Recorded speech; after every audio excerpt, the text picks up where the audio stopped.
देखते रहिए health is life 99 news channel पर। अस्सलाम वालेकुम। चैनल 99 पर प्रोग्राम है हेल्थ इज लाइफ और मैं हूं यासिर अब्बास। जी तो दोस्तों, कैसे हैं आप सब? उम्मीद करता हूं कि जहां भी होंगे बखैर आफियत होंगे और साथ ही साथ अपनी ज़िंदगी भरपूर अंदाज में गुजार रहे होंगे। नाज़रीन, आज हमने जिन मौज़ूआत का इंतखाब किया है वो है प्री ऑप रिहैबिलिटेशन और पोस्ट ऑप रिहैबिलिटेशन। इन दोनों मौज़ूआत पर गुफ्तगू के लिए आज हमने मदद किया है हमारे बहुत ही ख़ास मेहमान डॉक्टर मोहम्मद फ़रीद नासिर साहब, chief physiotherapist, health enclave physiotherapy and rehabilitation centre Karachi. तो आइए दोस्तों, इनसे बात करते हैं।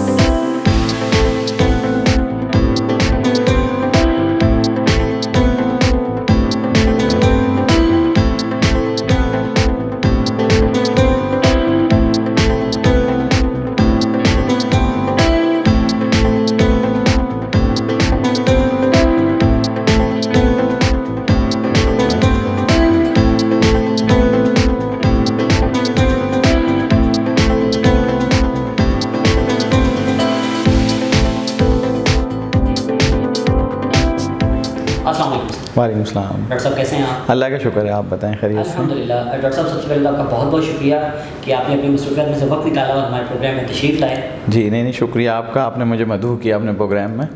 Thank you.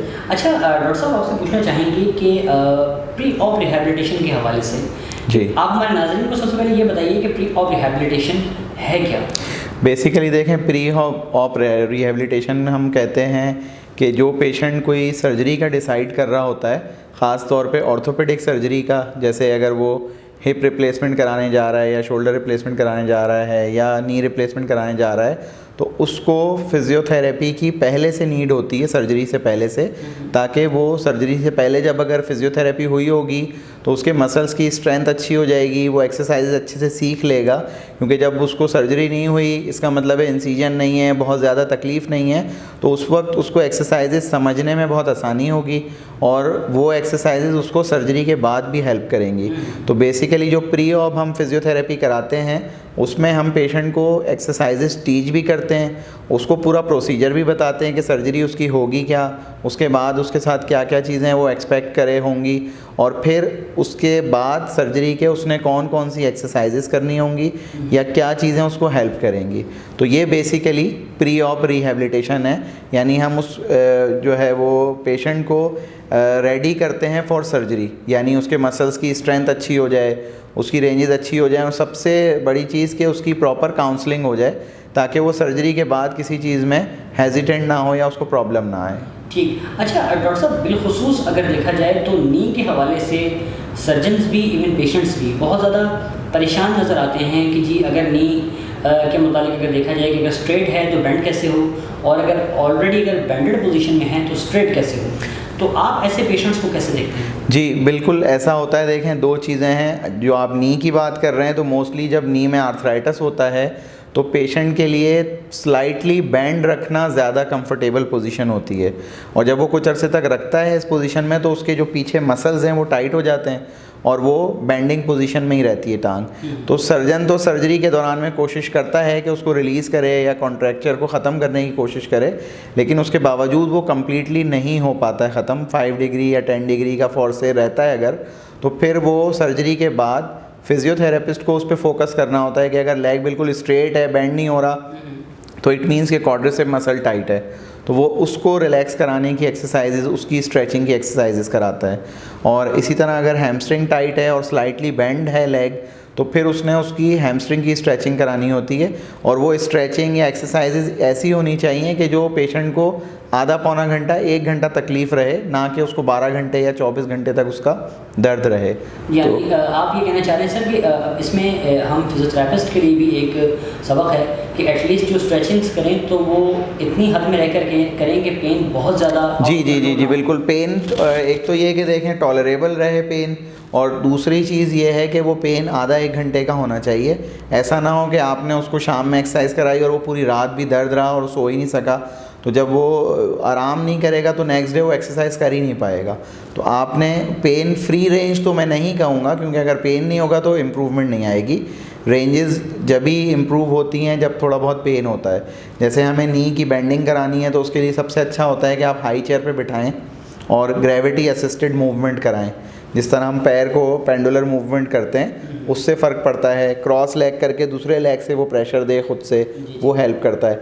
इसी तरह से अगर हैमस्ट्रिंग टाइट है तो हम प्रोन लाइन में उसको फेस डाउन लिटा के भी स्ट्रेचेस कराते हैं, सुपाइन में भी स्ट्रेचेस कराते हैं, रोल हील के नीचे रख के। और उसमें साथ साथ आइसिंग बहुत हेल्प करती है कि आप icing on end of stretching and icing करते जाएं, उससे फिर वो कॉन्ट्रैक्चर जल्दी रिलीज़ होता है। और ये ख्याल रखना बहुत ज़रूरी होता है कि इतना पेन ना हो पेशेंट को कि उसका लाइफस्टाइल या उसकी जो स्लीप पैटर्न है वो डिस्टर्ब हो जाए, ये ख्याल रखना होता है। सही। अच्छा डॉक्टर साहब, अमूमन देखा जाए तो फ्रोजन शोल्डर के हवाले से आजकल केसेस बहुत ज़्यादा हैं। एक तो इसकी वजह क्या है ये बताएं, और आया क्या ऐसा है कि हर शोल्डर का पेन जो है वो सर्वाइकल से रिलेटेड ही होता है? नहीं, देखें दोनों चीज़ों का मैं जवाब देता हूँ। फ्रोजन शोल्डर के कॉमन होने की तो वजह ये है कि शोल्डर के अंदर जो हमारे रोटेटर कफ मसल्स होते हैं उनकी थोड़ी सी ब्लड सर्कुलेशन पुअर होती है। और उसके बाद दूसरी चीज़ जो है कि अगर आप रेपिटेटिव शोल्डर की मूवमेंट्स कर रहे हैं और अंदर कोई मसल में इन्फ्लेमेशन हुई या टेयर हुआ और पेन हुआ तो आप पेन की वजह से मूवमेंट कम कर देते हैं तो भी फ्रोजन शोल्डर हो जाता है। आप एक सेडेंट्री लाइफस्टाइल यूज़ करते हैं और आपने सडनली कोई फोर्सफुल मूवमेंट की और शोल्डर के किसी मसल में कोई इन्फ्लेमेशन या चोट पहुंची और पेन हुआ, आपने मूवमेंट रोक दी तो भी फ्रोजन शोल्डर हो जाता है। फिर जो लोग डायबिटिक हैं उनमें सबसे ज़्यादा कॉमन है फ्रोजन शोल्डर। वो इसीलिए कि उनके मसल्स की जो झिल्लियाँ हैं वो कमज़ोर हो जाती हैं, जल्दी उनमें सोजेश सूजन हो जाती है और वो बहुत पेनफुल होती है। तो वो पेशेंट फिर पेन से बचने के लिए मूवमेंट कम कर देता है, तो ऐसा होता है। और आपकी बात बिल्कुल सही है, सर्वाइकल से रिलेटेड तो है फ्रोजन शोल्डर। जैसे मैंने देखा है बहुत सारे केसेस में जिनको सर्वाइकल का इशू होता है, अगर उनके शोल्डर पे फोकस ना करें आप तो 6 महीने साल में फ्रोजन शोल्डर डेवलप कर लेते हैं वो पेशेंट। और ऐसा भी होता है कि पेशेंट आता फ्रोजन शोल्डर के साथ है, जब आप असेसमेंट करें तो पता लगता है कि सर्वाइकल पे भी ट्रिगर है या सर्वाइकल से भी मसल रिलीज़ करने की ज़रूरत है, तो वो भी एक है पैटर्न। लेकिन हमेशा ऐसा नहीं होगा कि फ्रोजन शोल्डर सर्वाइकल की वजह से ही हो, या अगर फ्रोजन शोल्डर है तो सर्वाइकल भी इन्वॉल्व होगा। लेकिन कुछ ना कुछ कंपोनेंट उसका इन्वॉल्व होता है कुछ केसेस में, हर एक में नहीं है ऐसा। ठीक। अच्छा डॉक्टर साहब, एक बहुत ही अहम सवाल कि जो नॉर्मली जो है आपके जूनियर्स ने बहुत ज़्यादा फेस भी किया होगा, which is pinch nerve. Pinch nerve के हवाले से ज़रा बताएं, और मैं चाहूँगा कि फिज़िकली भी आप बताएं कि पिंच नर्व का जो नर्व रूट है वो कहाँ तक आता है और कौन कौन से पॉइंट्स हैं जिन पर काम करना चाहिए। देखें, पिंच नर्व होती है तो अगर आप सर्वाइकल की बात करें ना तो सर्वाइकल से हमारे बाजू में काफ़ी सारी नर्व्स आती हैं। एक्सिलरी नर्व है जैसे, फिर इसी तरह से रेडियल नर्व है, अल्नर नर्व है, और उसके साथ साथ आपके जो है वो रेडियल अल्नर और तीसरी मस्कुलोकुटेनियस नर्व, ये आ जाती हैं। तो आपने जो है वो फिर पिंच नर्व के लिए 2 तरह से ट्रीटमेंट करना होता है। एक तो जिस एरिया से सर्वाइकल से नर्व पिंच हो रही है वहाँ आपको ट्रीटमेंट देनी होती है, जैसे उसमें अल्ट्रासाउंड भी हेल्प करता है, टेंस भी हेल्प करता है पेन कम कराने में। आप उसमें मैनुअल ट्रैक्शन भी दे सकते हैं, सर्वाइकल वर्टिब्रास को मोबिलाइज भी कर सकते हैं, ये चीज़ें हेल्प करती हैं। दूसरी चीज़ हम इसमें न्यूरोडायनेमिक्स करते हैं, नर्व स्ट्रेचेस कराते हैं जो हम खुद भी करते हैं, पेशेंट को भी सिखाते हैं। जैसे फॉर एग्जांपल अगर रेडियल नर्व की बात करें तो हम ये साइडवेज एब्डक्शन करा के और नेक को अपोजिट डायरेक्शन में करा के उसको कहेंगे फुल फ्लेक्शन करे रिस्ट की, तो ये रेडियल की पूरी स्ट्रेचिंग है, ठीक है। इसी तरह से अल्नर नर्व की हम स्ट्रेचिंग कराते हैं कि वो अल्नर नर्व के लिए स्ट्रेचेस करे, उसके बिल्कुल अपोजिट है। और इसी तरह से मीडियन नर्व की स्ट्रेचिंग है तो वो अगर हम करा रहे हैं तो हम इस तरह करा के और ये बैंड एंड पूरा स्ट्रेट करते हैं, ठीक है। और इसी तरह से आप अगर एक्टिवली सिखा रहे हो तो हम पेशेंट को कहते हैं कि ये पोजीशन पूरी वो बनाए, तो जब ये पोजीशन बनाएगा आई के अराउंड रखता है पूरा, तो वो पूरी उससे उसकी मीडियन नर्व और अल्नर नर्व की स्ट्रेचिंग हो जाती है। अच्छा सर, मैं चाहूँगी ये मूव आप जरा दोबारा रिपीट कर ये इस तरह करके पूरा, अगर ग्लासेस ना हो तो मैं पूरा रख के बताया था आपको। इस तरह आई के ऊपर जो है वो, आई के ऊपर आप यूँ इस तरह रखते हैं तो ये पूरी आपकी अल्नर नर्व की स्ट्रेचिंग हो जाती है ये, ठीक। अगर कोई ये कर सक रहा है इट मीन्स कि उसकी ulnar nerve already normal position पे है, ठीक। क्योंकि sir as you know that कि फिजिकल थेरेपी में प्रैक्टिकल बहुत मायने रखता है, तो इस वजह से मैं चाह रहा था कि अच्छा आपने बता दिया जी। आइसिंग का अमूमन जो है बहुत ज़्यादा रोल जो है समझा जाता है। तो इसके अलावा मुझे बताएं कि कौन से ऐसे केसेस हैं कि जिसमें आइसिंग ज़्यादा इफेक्टिव है और कौन से ऐसे केसेस हैं कि जिनमें जो है वो हॉट पैक ज़्यादा इफेक्टिव है। देखें, इसमें कोई एक हार्ड एंड फास्ट रूल तो नहीं है। अगर हम बुकिश बात करें तो एक्यूट एंड क्रॉनिक की बात है कि जी जब चोट लगी या दर्द शुरू हुआ तो पहले 3 दिन आपने आइस पैक रखना है, उसके बाद हॉट पैक करें। लेकिन अब जो करंट सिनेरियो सिचुएशन है, जो रिसर्च वर्क हो रहा है, एविडेंस बेस्ड प्रैक्टिस है, उसमें हॉट पैक जो है वो एब्सोल्यूट होता जा रहा है आहिस्ता आहिस्ता ना। और कोल्ड पैक ज़्यादा यूज़ कर रहे हैं मसल स्पैज़म में भी, जॉइंट स्टिफनेस में भी, रेंजेस इंप्रूव कराने के लिए भी, तो कोल्ड पैक का रोल बढ़ता जा रहा है। लेकिन आपको पता है कि हमारे यहाँ जो जनरल कॉन्सेप्ट है लोगों का कि वो ठंडे से या आइसिंग से वैसे ही डरते घबराते हैं, तो हमें उसमें पेशेंट की साइकोलॉजी के लिहाज से भी देखना होता है। और बाज़ दफ़ा अगर हम प्रैक्टिकली देखें तो हॉट पैक ज़्यादा इफ़ेक्टिव होता है। जैसे लो बैक का मसल स्पैज़म है, सर्वाइकल का मसल स्पैज़म है, तो वो हॉट पैक से जल्दी रिलीज़ हो जाता है। तो हम इस तरह देखते हैं उसको कि एक तो पेशेंट को क्या चीज़ सूट कर रही है, दूसरा आपके अपनी प्रैक्टिस और अपना एक्सपीरियंस क्या है। तो जो मेरा पर्सनल एक्सपीरियंस है, नी और एंकल पे कोल्ड पैक ज़्यादा इफ़ेक्टिव होता है, और कोई भी जॉइंट कंडीशन है ना तो कोल्ड पैक फ़ायदेमंद है। अदरवाइज़ जो है वो मस्कुलर है, जैसे सर्वाइकल स्पैज़म है, लोअर बैक का प्रॉब्लम है, फ्रोज़न शोल्डर है, तो वो हॉट पैक ज़्यादा हेल्प करता है उसमें। ठीक। अच्छा डॉक्टर साहब, ख़ासतौर पर दोबारा हम आएंगे नी की तरफ, या साथ साथ हिप की मुताबिक बात करना चाहेंगे जी। तो नॉर्मली हमने देखा है कि 2 तरह की जो है वो सर्जरीज देखने में आती हैं हिप के हवाले से। एक तो हेमी आर्थोप्लास्टी और plus total hip replacement, THR भी कहा जाता है जी। एक तो इन दोनों के प्रोटोकॉल्स में क्या फ़र्क है, और सर दूसरी बात ये भी बताइए कि आया कि दोनों सर्जरीज में ऐसा होता है कि 24 से 48 घंटे के बाद पेशेंट को फुल बेड बेयरिंग करके चलाना शुरू कर दें? जी बिल्कुल। अगर देखें हेमी में और जो कंप्लीट हिप रिप्लेसमेंट है उसमें फ़र्क ये है कि अगर आप हिप जॉइंट को देखें तो एक सॉकेट है और एक बॉल है। अगर सिर्फ बॉल चेंज किया है तो वो हेमी आर्थोप्लास्टी कहलाती है, या आप उसको बाइपोलर हिप भी कहते हैं। हेमी आर्थोप्लास्टी से बाइपोलर हिप ज़्यादा इफेक्टिव है कि उसमें एक कप भी ऑलरेडी चढ़ा हुआ होता है जो कि एसिटाबुलम या सॉकेट के अंदर आ जाता है और मूवमेंट उसी के अंदर होती है। तो जो ओल्ड एज पेशेंट हैं उनमें प्रेफर ये करते हैं कि या तो बाइपोलर करें या कंप्लीट हिप रिप्लेसमेंट हो। उसका फ़ायदा ये है कि आपने फॉर एग्जांपल एक बार सर्जरी की और ये बॉल चेंज कर दिया और बाद में कहीं उसको इस सॉकेट में आर्थराइटिस डेवलप होगा तो फिर दोबारा इसको चेंज करना पड़ेगा। तो जब एक ही दफ़ा सर्जरी करके या तो बाइपोलर हिप कर देते हैं, यानी ये जो बॉल है वो अपने ही सॉकेट में मूव कर रहा होता है और ये सॉकेट आपके ओरिजिनल सॉकेट के अंदर स्लाइटली मूवेबल होता है। और हेमी आर्थोप्लास्टी में सिर्फ बॉल चेंज करते हैं। तो जैसे अगर कोई यंग एज पेशेंट है या उसको आर्थराइटिस वगैरह का प्रॉब्लम नहीं है तो उसको हेमी आर्थोप्लास्टी करेंगे, और अगर ओल्ड एज पेशेंट है तो उसमें हम प्रेफर करते हैं कि एक ही बार या तो टोटल हिप रिप्लेसमेंट हो या फिर बाइपोलर हिप हो। अच्छा, मोस्टली जो इसमें प्रिकॉशंस हैं वो तकरीबन सिमिलर हैं दोनों में।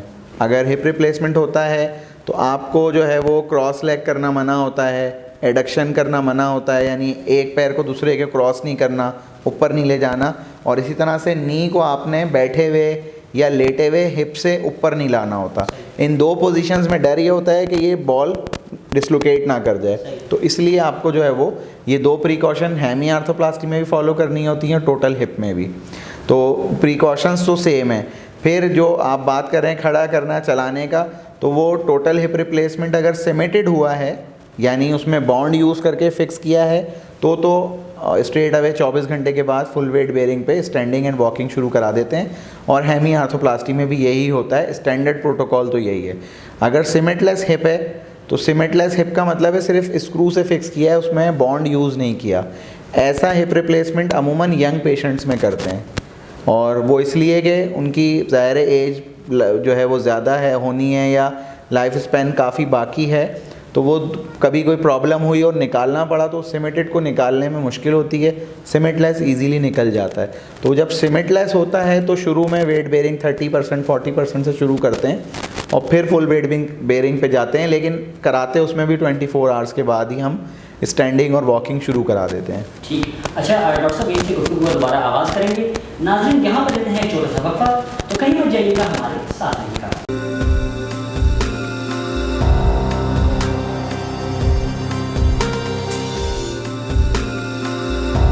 देखते रहिए health is life 99 news channel पर।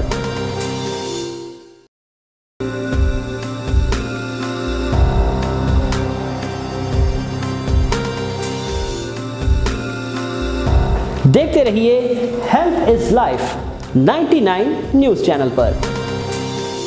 वेलकम बैक नाज़रीन, doctor Mohammad Farid Nasir consultant physical therapist इस वक्त हमारे साथ स्टूडियो में मौजूद हैं।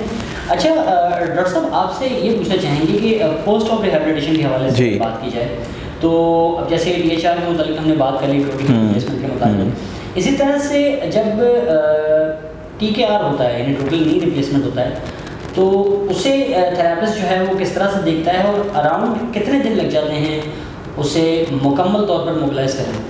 जी देखें, TKR क्योंकि मोस्टली सिमेटेड ही होता है, यानी उसमें बॉन्ड यूज़ होता ही होता है और वो बोन पे इम्प्लांट अच्छे से आपके फिक्स हो जाता है, तो उसमें हम वेरी नेक्स्ट डे से ही पेशेंट को स्टैंडिंग और वॉकिंग शुरू करा देते हैं। और इसी तरह से एक दिन छोड़ के दूसरे दिन से हम उसका घुटना मोड़ना, टांग को चलाना शुरू करा देते हैं और exercises straight away next day से शुरू हो जाती हैं। ठीक है, तो रिहैबिलिटेशन के लिहाज से अगर बात करें तो बहुत सारे मरीज़ 6 हफ्ते में, कुछ मरीज़ 8 हफ्ते में और बहुत ही कम मरीज़ ऐसे होते हैं जो तकरीबन 3 महीने पे बग़ैर वॉकर के, बग़ैर स्टिक के वॉक करने पे आ जाते हैं। ठीक है, और अगर आप बात करें कि पेशेंट के पेन की, वूंड की, तो ज़ाहिर है 2 से 3 महीने कम से कम वूंड हीलिंग में लगते हैं। तो अगर आप एक रफ़ टाइम पीरियड रखें तो 4 से 6 महीने में पेशेंट बिल्कुल नॉर्मल हो जाते हैं नी रिप्लेसमेंट के बाद, और उनका घुटना भी पूरा मुड़ना शुरू हो जाता है, उनकी वॉकिंग भी बिल्कुल नॉर्मल पैटर्न पे आ जाती है, उनका पेन भी ख़त्म हो जाता है। तो अगर आप बात करेंगे पेन के और पेशेंट के पर्सपेक्टिव से तो वो तो 4 से 6 महीने हैं। फिज़ियोथेरेपी के पर्सपेक्टिव से बात करें तो पेशेंट को 6 से 8 हफ्ते तकरीबन रेगुलर फिज़ियोथेरेपिस्ट की ज़रूरत होती है, ताकि वो एक्सरसाइज उसके साथ साथ करते जाएँ, रेंजेस इंप्रूव होती जाए, गेट ट्रेनिंग होती जाए और पेशेंट जो है वो फुली मोबिलाइज हो जाए। अच्छा सर, इसके साथ साथ मैं ये भी चाहूँगा कि आप हमारे नाज़रीन को बताएं, क्योंकि नॉर्मली इस चीज़ की ज़रूरत बहुत ज़्यादा महसूस की जा रही है। सर, जॉगर्स के हवाले से आप क्या कहना चाहेंगे कि नी के पेशेंट ख़ास तौर पर, बैक के पेशेंट, उनके लिए कितने ज़रूरी हैं या बताना? जी देखें, हम इसको इस तरह देखते हैं कि फ़िज़ियोथेरेपिस्ट ना बॉडी की बायोमैकेनिक्स को देखता है, और बायोमैकेनिक्स में एक कॉन्सेप्ट ये है कि जब आप खड़े होते हैं, चलते फिरते हैं, तो आपका वेट जो है ना हेड से लेके टो, और टो से फिर वो वेट ने शिफ्ट होना होता है फ्लोर में। तो अगर आपका शूज़ हार्ड सोल का होगा या बहुत हाई हील होगी या आपकी वेट ट्रांसमिशन अच्छी नहीं हो रही होगी, यानी आपका बायोमैकेनिक्स अच्छा नहीं होगा, तो वो डेफिनेटली वेट कहीं ना कहीं बॉडी में रुक जाएगा, ट्रांसफ़र नहीं होगा फ्लोर में। और वो अगर नी में रुकेगा तो आपको नी में प्रॉब्लम आएगी, बैक में रुकेगा तो बैक में प्रॉब्लम आएगी। तो उसके लिए 2 चीज़ें बहुत ज़रूरी हैं, एक तो सॉफ्ट सोल के शूज़ यूज़ करें, और वॉक अगर करता है कोई तो वो लाजमी जॉगर्स पहने और सॉफ्ट सोल के जॉगर्स हों और फुली फिटेड हों जॉगर्स वो। और उसके साथ साथ दूसरी चीज़ कि वॉक आप करें ना तो सॉफ्ट सरफेस पे करें, यानी जिसको हम एक आम लफ्ज़ों में कहें कि रेत हो या फिर वो रेड वाले जो ब्लॉक्स होते हैं जो ज़रा थोड़ा सॉफ्ट होते हैं, उन ब्लॉक्स पे करें। हार्ड सरफेस पे यानी रोड पे या फर्श पे जब हम वॉक करते हैं तो भी ये होता है कि वो एक रिपेल जो है ना हमारी बॉडी में वापस आ रहा होता है वेट का, और वो फिर या तो नी में रुकता है या हिप में रुकता है या बैक पे जाता है। और इसी तरह से अगर बेयर फुटेड हम चलते हैं ना तो वो बिल्कुल भी सेफ़ नहीं है। सिर्फ आप ग्रास पे तो अर्ली मॉर्निंग कुछ टाइम अगर वॉक करते हैं तो वो आपकी हेल्थ के लिए अच्छा है, अदरवाइज़ बेयर फुटेड भी चलना बिल्कुल अच्छा नहीं है, कि उससे आपकी आर्चेस डिस्टर्ब होती हैं और अगेन वेट ट्रांसमिशन डिस्टर्ब हो जाती है बॉडी की। तो वो बहुत इंपॉर्टेंट फैक्टर है कि आपका जो फुटवेयर है वो कंफर्टेबल होना चाहिए, वरना अगर ठीक फुटवेयर नहीं पहना तो आपको 2 दिन में या 1 दिन में भी उसकी वजह से प्लांटर फेशियाइटिस हो सकता है या नी में पेन हो सकता है। इसी तरह मैं देखता हूँ बाज़ दफ़ा लोग पुराना शूज़ पहने होते हैं तो वो उसकी जो हील है वो एक साइड से बैठ गई होती है। वो जो बैठ गई होती है वो बता रही होती है कि वो मीडियली ज़्यादा वेट शिफ्ट कर रहे हैं और लेटरली वेट शिफ्ट नहीं कर रहे। तो उनको प्रॉपर अवेयर करना ज़रूरी है कि देखें ये आपका बराबर से दबना या घिसना चाहिए शूज़। जो ये एक साइड से घिस रहा है या दब रहा है, इट मीन्स कि आपका वेट बेयरिंग जो है ना मीडियली ज़्यादा हो रही है। ठीक।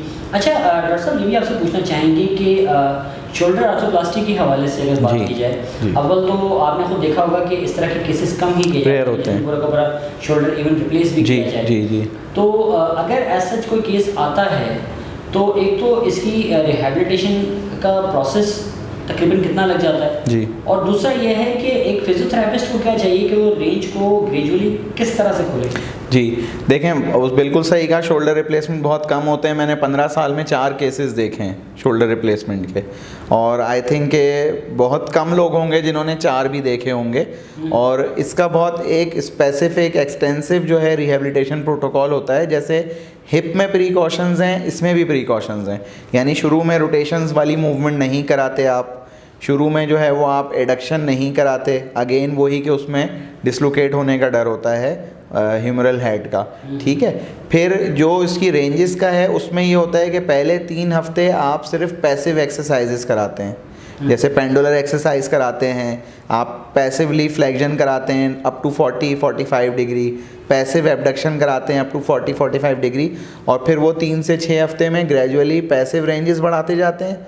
6 हफ्ते पे फिर आप एक्टिव मूवमेंट शुरू करते हैं, और फिर 12 हफ्ते पे जाके पेशेंट इस काबिल होता है कि वो फुली रेंज में एक्टिव मूवमेंट्स कर सके। और एटलीस्ट 12 हफ्ते के बाद ही कोई वेट बेयरिंग वगैरह या वेट्स के साथ आप एक्सरसाइज कराते हैं। लेकिन मसल्स की स्ट्रेंथनिंग के लिए आप रिस्ट की एक्सरसाइज फर्स्ट डे से कराते हैं, एल्बो की एक्सरसाइज फर्स्ट डे से कराते हैं, और आप डंबल वगैरह के साथ भी वेरी फर्स्ट डे से करा सकते हैं। इसी तरह सर्वाइकल की एक्सरसाइज आप फर्स्ट डे से कराते हैं, क्योंकि ये पूरा चैनल कनेक्टेड है। तो शोल्डर से नहीं कराते, लेकिन उसके प्रॉक्सिमल और डिस्टल जॉइंट्स को आपने अच्छे से मूवमेंट में रखना होता है, मसल्स को अच्छे से मोबाइल रखना होता है ताकि उनकी स्ट्रेंथ कम ना हो।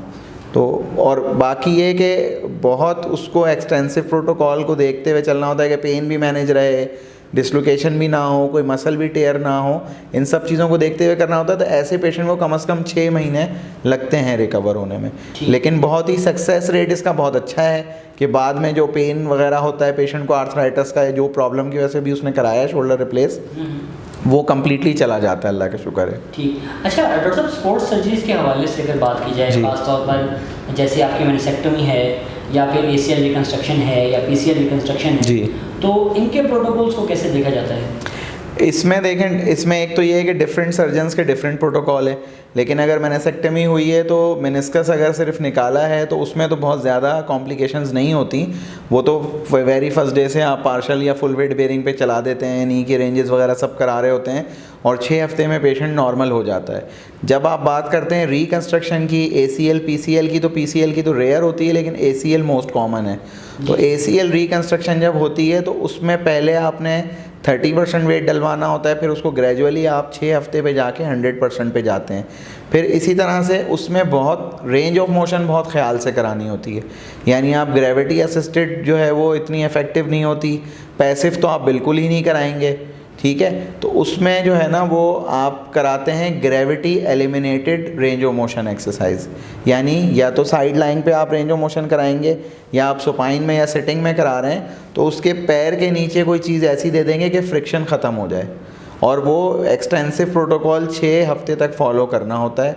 उसके बाद वो रेंजेस नॉर्मल हो जाती हैं। कई आपने फुटबॉलर्स को देखा होगा कि जिनका ACL रिकन्स्ट्रक्शन हुई और वो वापस से उतना ही एक्टिव और फिट होके अगेन वो स्पोर्ट्स में आ जाते हैं। तो बहुत एक्सटेंसिव फिजियोथेरेपी होती है। उसके बाद क्वाड्रिसेप की स्ट्रेंथनिंग करानी होती है, हैमस्ट्रिंग की स्ट्रेंथनिंग करानी होती है आपको, और उसको ट्रेन करना होता है वापस से, उसके मसल्स को एक री एजुकेशन या रीट्रेन करना होता है, और उससे वो वापस से फिर स्पोर्ट्स में आ जाता है। तो उसका भी समझ लें कि 3 महीने 4 महीने का है इनिशियल, और फुल वेट्स के साथ फुटबॉल में आने में करने में उसको 6 से 9 महीने चाहिए होते हैं। जी जी। और इसके मुतालिक में सर नॉर्मली ये भी देखा गया है कि इवन कुछ सर्जन्स ऐसे हैं कि जो कमोबेशी 1 साल का भी वक्त देते हैं जी जी कि बैक टू लाइफ, या दोबारा से आपकी लाइफस्टाइल जो मॉडिफाई होगी, तो अगर आपको ग्राउंड में आना है और प्रोफेशनल खेलना है तो एटलीस्ट आपको 10 से 12 महीने तक चाहिए। बिल्कुल बिल्कुल। पर ये होता है ना कि 6 महीने पे आप ट्रेनिंग शुरू कर देते हैं, रनिंग, वॉकिंग, जॉगिंग, ये करते करते, और आप फिर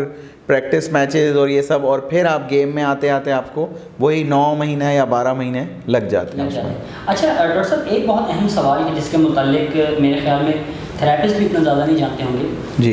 एंकल के में अगर कोई फ्रैक्चर आ जाए जी, तो एक तो ये बताइए कि वो कि थोड़ा सा ज़रा आउट ऑफ द वे सवाल है जी, नहीं कोई इशू नहीं। एंकल में अगर कोई इशू आ जाता है या पैर की जो हड्डियाँ हैं, तो अमूमी तौर पर तो ये देखने में आया है कि सर्जन भी उसको बहुत ज़्यादा कोई मतलब प्लेट्स वगैरह ये वो उसमें यूज़ नहीं करता। और अगर एंकल का फुट अगर हार्ड हो जाए और उसकी जो है वो डॉर्सिफ्लेक्शन प्लांटर फ्लेक्शन भी काम ना करे, तो ऐसी सूरत हाल में थेरेपिस्ट का रोल जो है वो कितना इंपॉर्टेंट है, वो किस तरह से उस रेंज को बहाल कर सकते हैं? हाँ, देखें सर्जरी तो मोस्टली सर्जन एंकल के अराउंड इसलिए नहीं करते क्योंकि एनाटमिकल पोजीशन बोन्स की ऐसी है कि अगर उसको सिर्फ प्लास्टर करके छोड़ दें तो वो हील हो जाती हैं मोस्टली, ठीक है।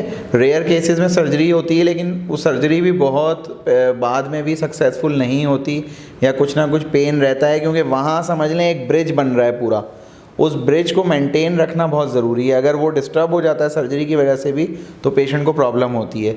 एक तो ये है। दूसरी चीज़ ये कि सर्जरी के बगैर अगर प्लास्टर के बाद वो जुड़ जाता है तो वही उसकी वजह से डॉर्सिफ्लेक्शन प्लांटर फ्लेक्शन डिस्टर्ब हो जाती है।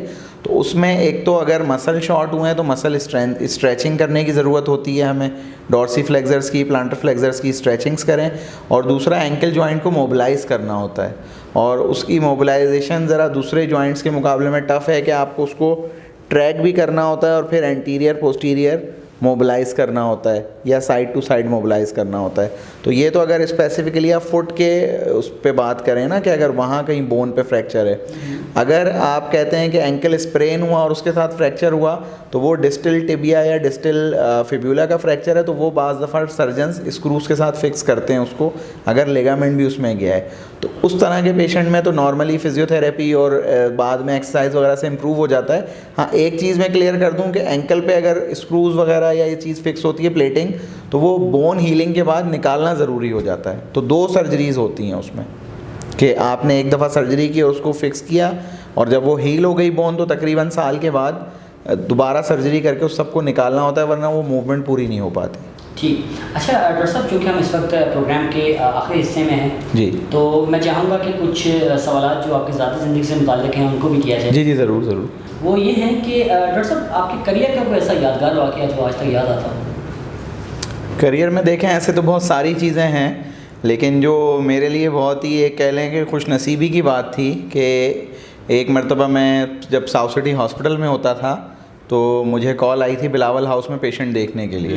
तो पहले तो मैं थोड़ा सा रिलक्टेंट था जाने में, लेकिन जब मैं वहाँ गया और मुझे पता चला कि जी मस्जिद नबवी के जो रोज़ा रसूल के मुतवल्ली हैं वो वहाँ आए हुए हैं और उनके घुटनों में कुछ प्रॉब्लम है, तो उनको मुझे देखना है, तो मुझे एक बड़ी खुशगवार हैरत हुई कि अल्लाह ताला ने जो है वो यहाँ उनसे मुलाकात करवा दी।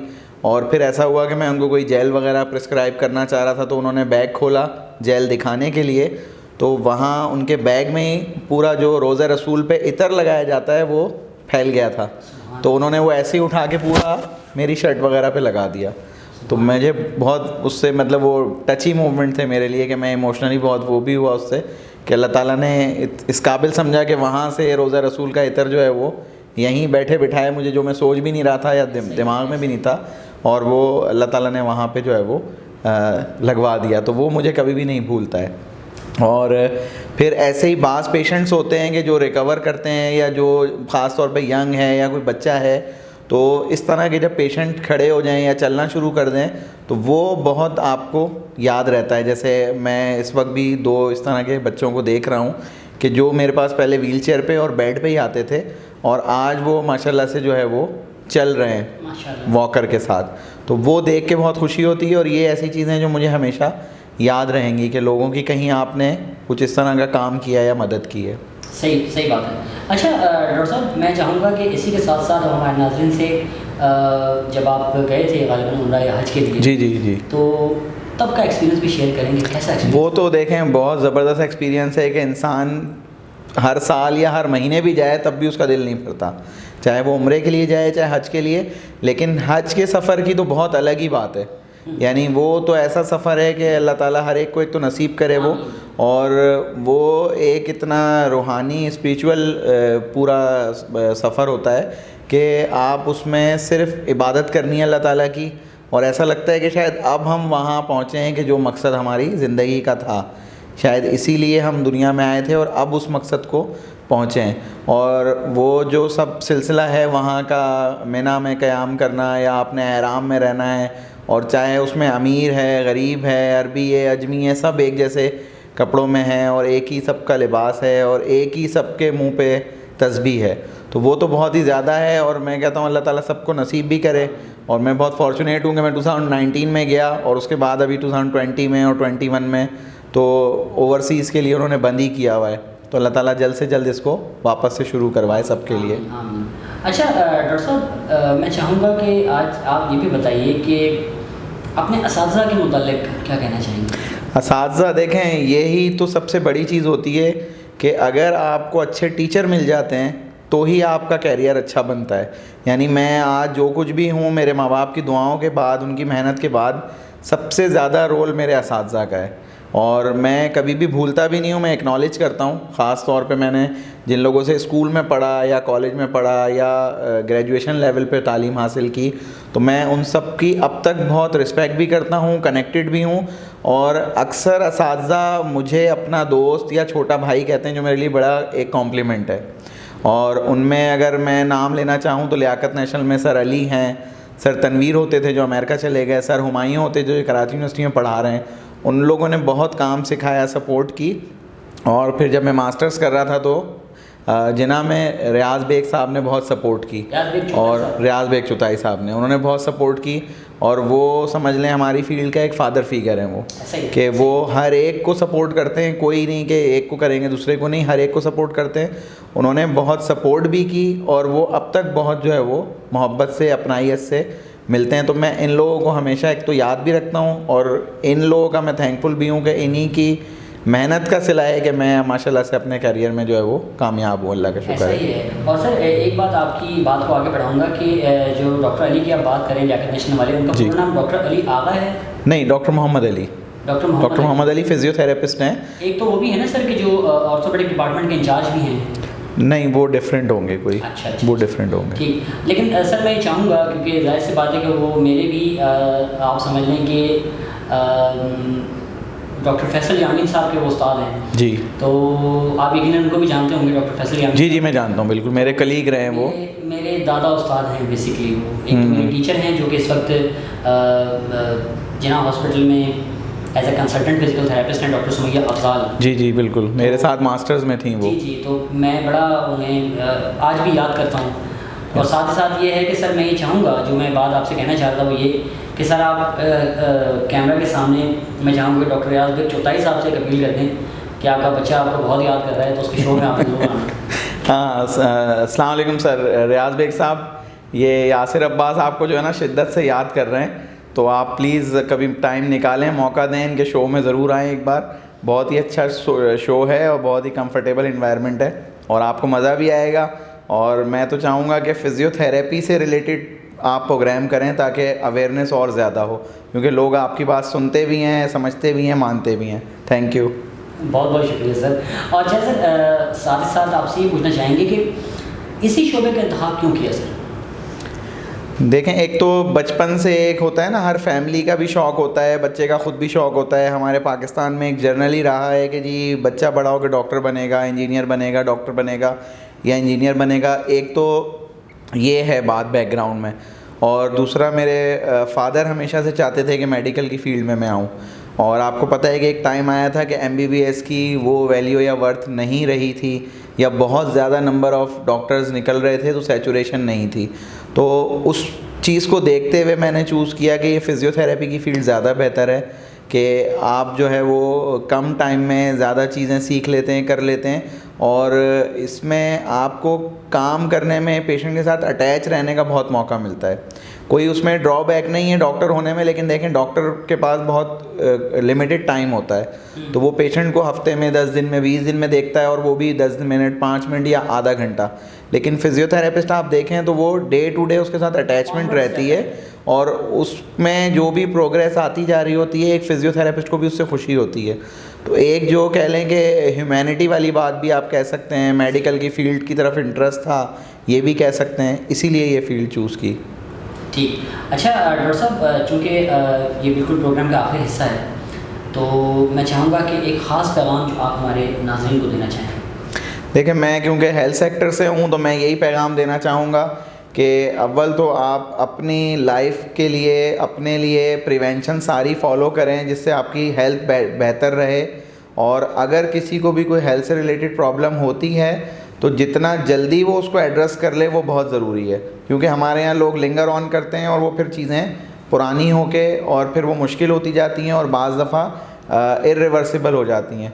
तो इसलिए, और फिर ये नहीं सोचें कि जी मैं माँ हूँ तो मैं पहले बच्चों को देखूँगी, या मैं बाप हूँ तो पहले अपनी औलाद को देखूँगा, या मैं जो है वो बहन हूँ तो भाइयों को देखूँगी। आप सेहतमंद होंगे तो आप सबका ख्याल रख सकते हैं। आप अपनी सेहत का ख्याल नहीं रखेंगे, अल्लाह ना करे आपको कुछ होगा तो आप फिर भी तो किसी का ख्याल नहीं रख सकेंगे ना। तो पहले अपनी सेहत पे तवज्जो दें ताकि आप अपने साथ रहने वाले लोगों के भी सेहत का ख्याल रख सकें। ठीक, डॉक्टर साहब आपका बहुत बहुत शुक्रिया कि आपने अपनी मसरूफियत में से वक्त निकाला। एक बार फिर इंतहाई मशकूर, इंतहाई ममनून कि आपने हमें वक्त दिया। नहीं, थैंक यू सो मच, आपने मुझे आने का मौका दिया, thank you so much. Thank you so much. जी हाँ नाज़रीन, ये थे doctor Mohammad Farid Nasir, chief physiotherapist, health Intech physiotherapy and rehabilitation centre Karachi. आपको हमारा प्रोग्राम कैसा लगा अपने राय का इजहार ज़रूर कीजिएगा, और साथ ही साथ एक अपील कि अगर अभी तक आपने हमारा चैनल सब्सक्राइब नहीं किया तो उसे ज़रूर सब्सक्राइब कीजिए, और साथ ही साथ बेल आइकन को लाजमी दबाइएगा ताकि हमारा हर नया नोटिफिकेशन आप तक बर वक्त पहुँच सके। अपने मेज़बान यासिर अब्बास को दीजिए इजाज़त। अल्लाह हाफ़िज़।